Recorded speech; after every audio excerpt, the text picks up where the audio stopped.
Hey guys, this is Jessie, Dirt Don't Hurt Adventures. A couple years ago, me and Josh went to the Great Smoky Mountains, and while we were there, we went to do the Cades Cove Loop.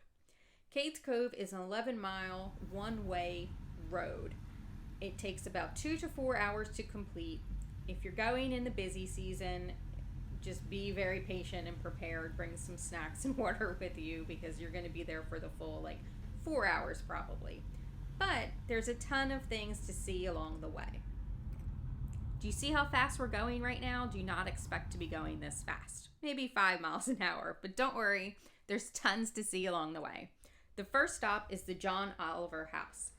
This is thought to be the oldest still standing human structure in the Great Smoky Mountains National Park. They believe it was built in the 1820s. This one particular spot, you do have a little bit of a walk from the parking lot to the actual house. I'm going to say like a 3 to 5 minute walk, but it's really easy. It's flat and it's on like a dirt road. Most of the other stops are right by the parking lot, so you don't have to walk far to get to them.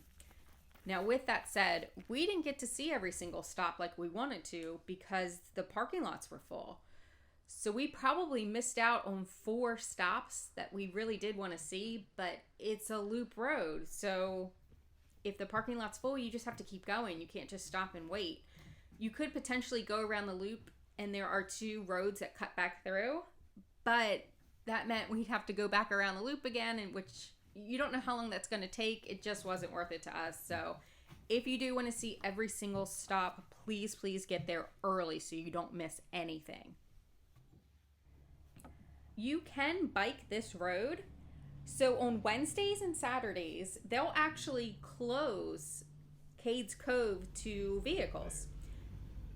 It does reopen at 10 a.m., so you have to watch your time, but you can bike it first thing in the morning till 10.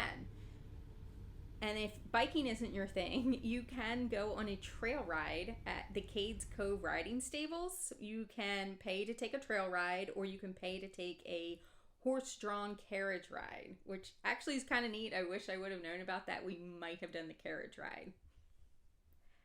We're going so slow because there's wildlife up ahead.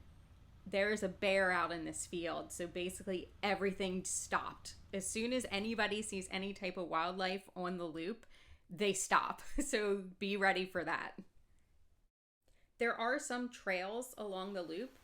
We decided to do the Abrams Fall Trail, which is 5 miles in and back. This was a really moderate trail. It did have a bit of an incline. We're from Maryland where everything is flat, so any type of hill is an incline to us. So this had some hills, but it had some really neat water crossings with some really cool bridges.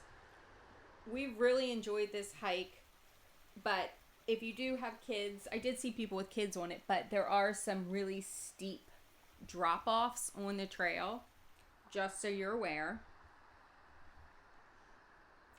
Even though it only looks like it's me and Josh hiking this trail, I can tell you right now it was packed. This is a really popular trail. I'm assuming because it's one of the shorter trails and it's a moderate hike.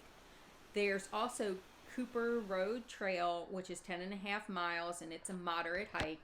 And then there's Gregory Bald Trail, which is 11.6 miles in and back, but it's a little more difficult because of the incline. One more thing to note is there are only 2 locations for restrooms in Cades Cove. At the entrance at the Cades Cove Campground Store and at the Cades Cove Visitor Center. So plan accordingly, please. Thank you guys so much for watching the video. Don't forget to like and subscribe to our channel. Thanks!